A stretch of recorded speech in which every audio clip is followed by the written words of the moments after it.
my god, I can't believe I caught that on camera. Holy crap. So a few weeks ago, you will remember we did a video talking about the best feature on the Volkswagen Polo R Line, which is the one I'm driving right now. So this week we're going to be doing something a little bit different, and we're going to be bringing Enzo back, but talking about the worst things about the car.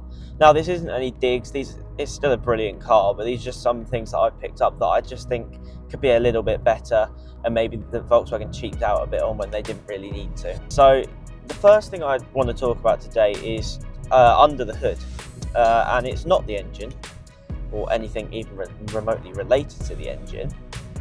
It's actually the bonnet.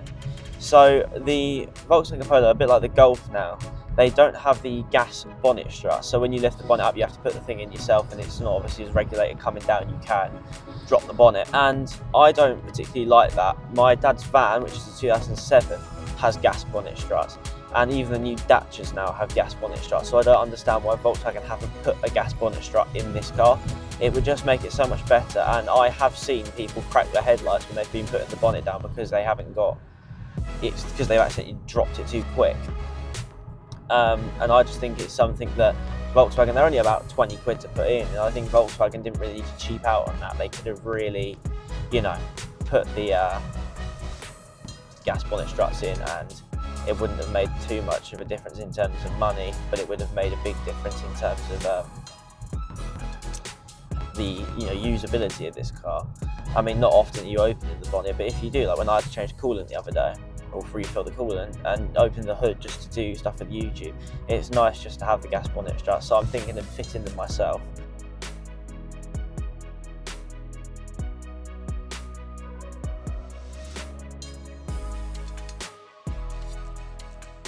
Flipping heck, yeah, I just can't go over what the I just saw at the beginning of the video. Excuse my French. Oh my god, I thought that I was about to get my windscreen taken off then, because that thing went flying. My god. I was thinking, how am I going to make this video interesting? Well, I didn't even need to. Some other people have just made it interesting for me. Flipping heck. That's ruined a couple of people's days. And anyway, what else ruins my day is the fact that in this car, Volkswagen decided not to put a spare wheel, even if it was just a space saver, and they decide to charge you, it's like something like 500 quid extra for a spare wheel. So that's another annoying thing. It's an optional extra these days, when cars maybe 10 years ago all came with spare wheels, no matter the price. So I don't understand why Volkswagen have decided that it's a bright idea to, and a lot of other car companies, it's not just VW, have decided that it's a bright idea to, in fact, get rid of the spare wheel and bring in the fact that it's just not there. They say, some of them, they say, oh, it's for weight savings, it's for miles per gallon, and it's expensive to put in. Well, it's not that expensive to put a space saver in.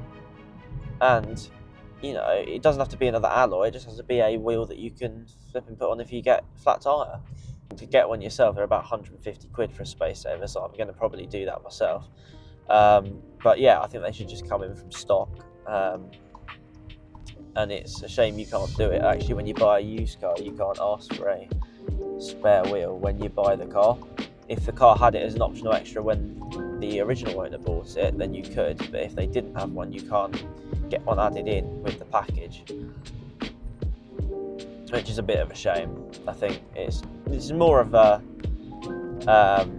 just a bit of like a why have they decided to cheap out there, because it's a nice car, and I mean, a spare wheel, I mean, I get it in like a car that you're only driving on the weekends, but for a car that people drive day to day, the chances of them getting a flat tyre is quite high, so I don't see why you wouldn't put one in.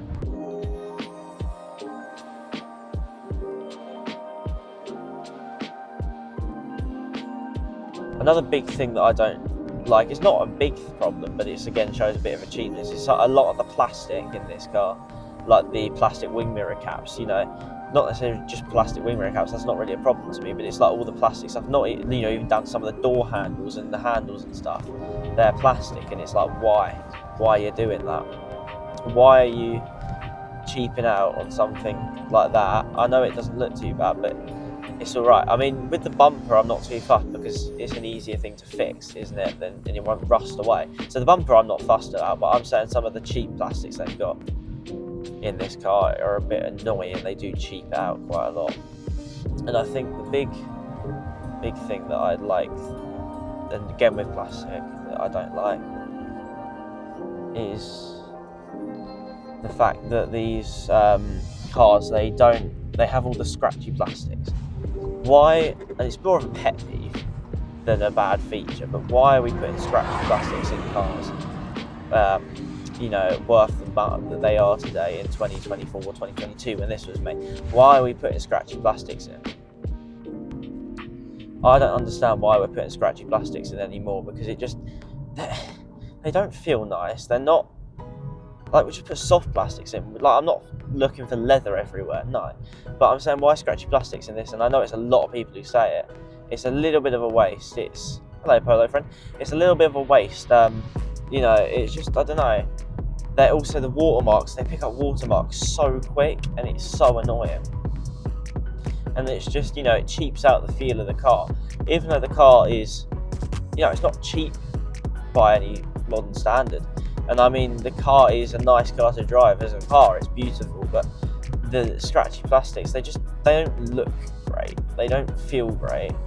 I mean, it's not a whole door card like some cars, but like, come on, at least put a bit of effort in. At least make them quite interesting. Change the plastic up, make it a soft touch if you can, or something like that. It would just be so much nicer. It's more of a pet peeve than a bad feature, but yeah, I don't know. It just doesn't sit right with me.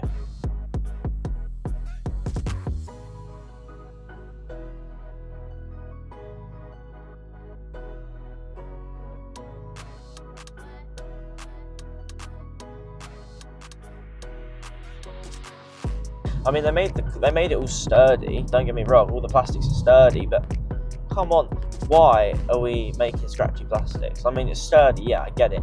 You need to cheap out on some things, or this car will be like 40 grand, yeah, I get it. But I mean, just even if you had to just stick like a vinyl thing over the top or something, they should have done that to make it a little bit more, refined and a little bit more quality. Another thing, this is just a big pet peeve, and I'm going to look like a sorry Simon for bringing this up, but with the glossy plastics, as much as I love them, and as much as they make this car look really cool with the screens and all of that, they pick up dust so quick, and this car picks up dust so quick on the inside, and it all shows up. And I think, although it's not that big of a problem, it's just something that's a bit annoying, because you always find yourself trying to clean it out and keep the dust out, and the dust just keeps coming back, and it's that glossy plastic that shows it up the most, especially in the sun like today. It's a really, really, I don't know, bit of a pet peeve for me.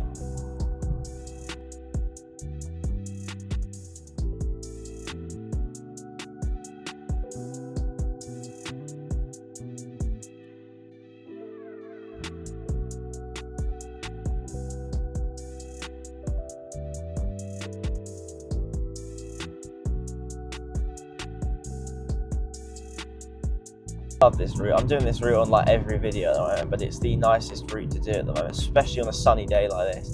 There's plenty of windy bends. The road's nice and smooth. They resurfaced it. It's a bit of fun, and also the scenery is just really, really nice. Well worth a drive, and I think a lot of people do. I mean, sometimes in the wet it can be a bit dangerous, and a lot of people go off into the ditch down here, but I don't know, I just think it's so nice to drive this road, and it's a good one to practice if you're learning and homing all your skills, with this one, because it tests you on everything, really.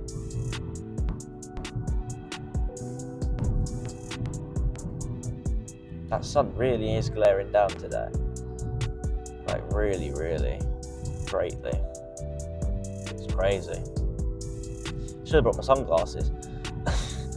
Every now and again I just get flashbangs, and it's like anyway, so the other big thing, and it's not as big of a thing as you might think, it's fine, it's nice, the screen for the climate control. I mean, the dials, they're just a little bit easier to use. I know we're looking for a modern look these days, and the screen here is just 100 times more modern, but sometimes its functionality overlooks, and I think you could have kept the dials in, or at least had an option for them to be there.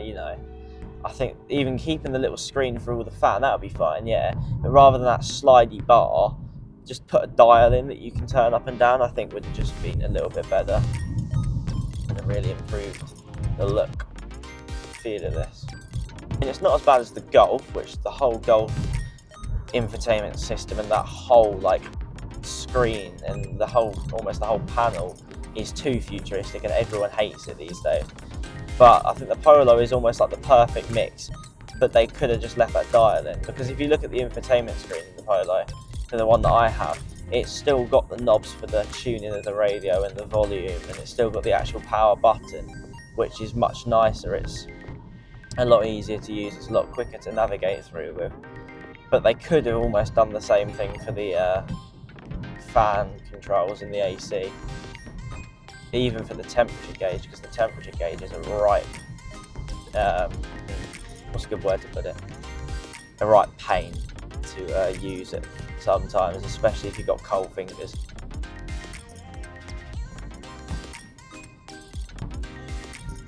Another thing, and I don't know if it's just a problem with my one and the batch that it was in, which I did read up about, but the app, so the Volkswagen app is supposed to connect to the car, but every time I try and connect it to the car, it decides that it doesn't really want to, it just really decides it doesn't want to connect, and it's a bit annoying. I've been trying for ages. I'm probably going to take it to the Volkswagen garage and get them to try and sort it out, because I couldn't fix it, but it's not a problem. I mean, for 90% of people, it's not going to be a problem. I just thought having the app would be a nice feature to have. They have the app and it's really good, but for some reason some of the cars just don't connect to it, and I've seen a lot of people that had those problems.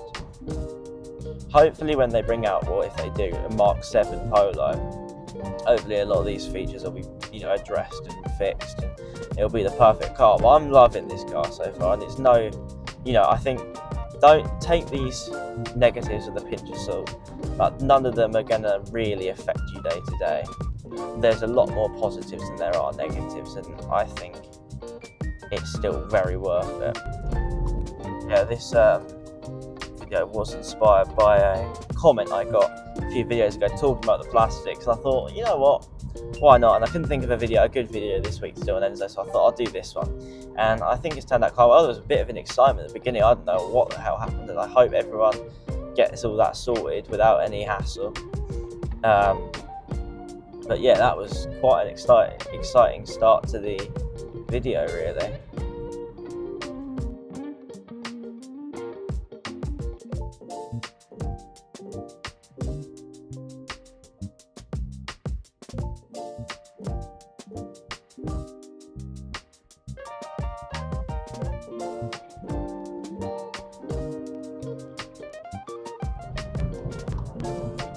Let's give it some beats.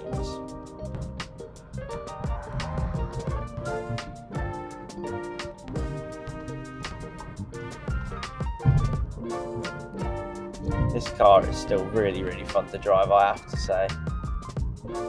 You can give it some, especially if you're up in the higher rev ranges. Between about 3,000 and 5,000, it flies, this car. So all in all, yeah, still, you know, take all these with a pinch of salt. They're not the biggest problems, and by no means, this is just my opinion. It's not fact as such. Some people like the features, some people don't like the features, and I think it's all up to personal preference. But I think if you are looking at them, make sure to go to a garage, see the Polo, you know, test all the features, see if you like them or not, and then make your decision, because you can't really just go off YouTube. And I know a lot of people these days will just look at reviews on YouTube, go, oh, that's a nice car, I'll get one, you know, without doing all their research. So make sure you do all your proper research, because you need to. And yeah, thank you all so much for watching this video. Hope you all did enjoy. If you did, remember to leave a like, subscribe, you know the rest. Everyone else told you millions and millions of times, I am sure. Yeah, see you in the next one. Pick it up, pick it up, pick it up, pick it up. You see the drip, yeah, I'm fitted up. Hop in my car and the giddy up. Secure the bag, yeah, I get the bus. Pick it up, pick it up, pick it up.